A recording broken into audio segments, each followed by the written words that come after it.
Now, our interview with former President Clinton. This week, he hosted his second annual Global Initiative Forum in New York. More than $7 billion was pledged to tackle some of the worst problems in developing countries, such as poverty, disease, and climate change. As part of the conference, Mr. Clinton agreed to his first one-on-one interview ever on Fox News Sunday. The ground rules were simple. 15 minutes for our sit-down, split evenly between the global initiative and anything else we wanted to ask.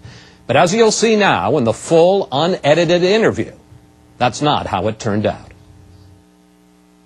Mr. President, welcome to Fox News Sunday. Thanks.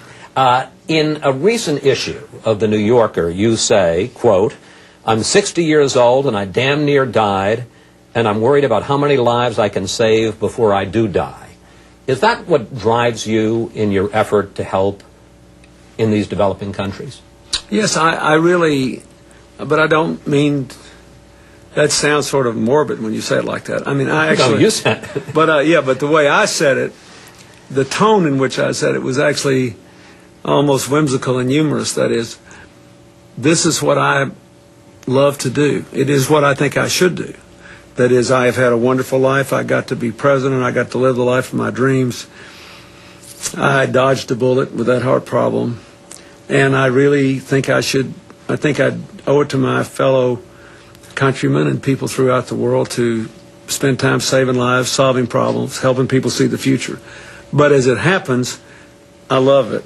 I mean, I feel it's a great gift. It's a rewarding way to spend my life.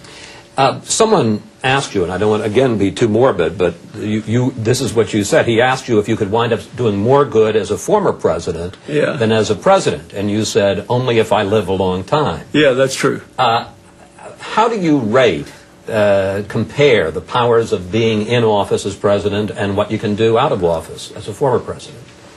Well, when you're president, you can operate on a much broader scope. So, for example, you can simultaneously be trying to stop the genocide in Kosovo, make peace in the Middle East, pass a budget that gives millions of kids a chance to have after-school programs and has a huge increase in college aid at home.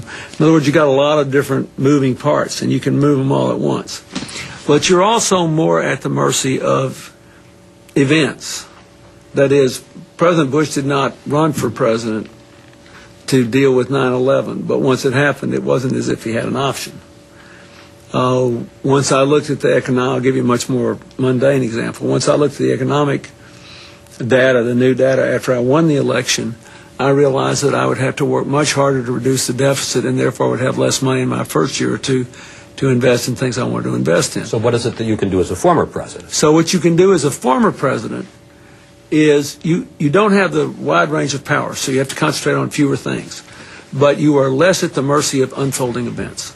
So if I say, look, we're going to work on the economic empowerment of poor people, on fighting AIDS and other diseases, on trying to bridge the religious and political differences between people, and on trying to, avoid the worst calamities of climate change and help to revitalize the economy in the process, I can actually do that. I mean, because tomorrow when I get up, if there's a bad headline in the paper, it's the President Bush's responsibility, not mine.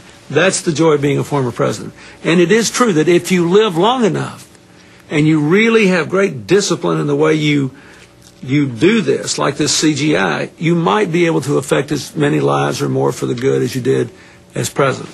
When we announced that you were going to be on Fox News Sunday, I got a lot of email from viewers, and I got to say I was surprised. Most of them wanted me to ask you this question.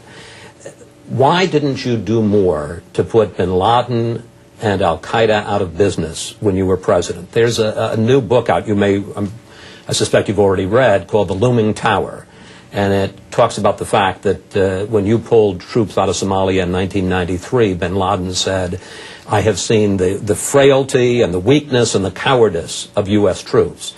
Then there was the bombing of the embassies in Africa and the attack on the coal. Okay, let's just go through it. May I just finish the question, sir?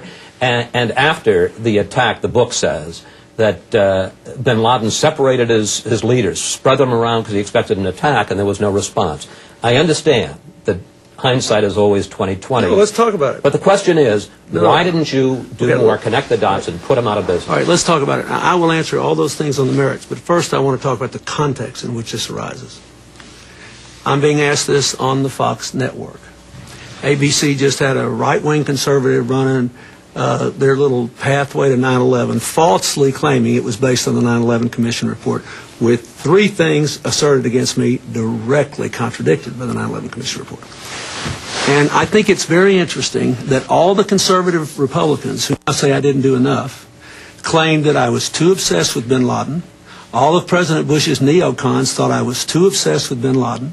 They had no meetings on bin Laden for 9 months after I left office. All the right-wingers who now say I didn't do enough said I did too much. Same people. They were all trying to get me to withdraw from Somalia in 1993 the next day after we were involved in Black Hawk Down, and I refused to do it and stayed 6 months and had an orderly transfer to the United Nations. Okay, now let's look at all the criticisms. Black Hawk Down, Somalia. There is not a living soul in the world who thought Osama bin Laden had anything to do with Black Hawk Down, or was paying any attention to it, or even knew Al-Qaeda was a going concern in October of '93. I understand. No, wait. Don't tell me this. You asked me why did I do more to bin Laden. There was not a living soul. All the people who now criticize me wanted to leave the next day. You brought this up, so you get an answer. But you I'm can't perfectly happy to. All right. Secondly, bin Laden says... But bin Laden may have said Bin Laden says that, but it showed the weakness of the United States. But it would have shown the weakness if we'd left right away. But he wasn't involved in that. That's just a bunch of bull. That was about Muhammad Aidid, a Muslim warlord, murdering 22 Pakistani Muslim troops. We were all there on a humanitarian mission. We had no mission, none, to establish a certain kind of Somali government or keep anybody out. He was not a religious fanatic. There was no Al-Qaeda. With respect, if I may, instead of going through 93 and 96... No, you ask it. You brought it up. May I ask you a general question?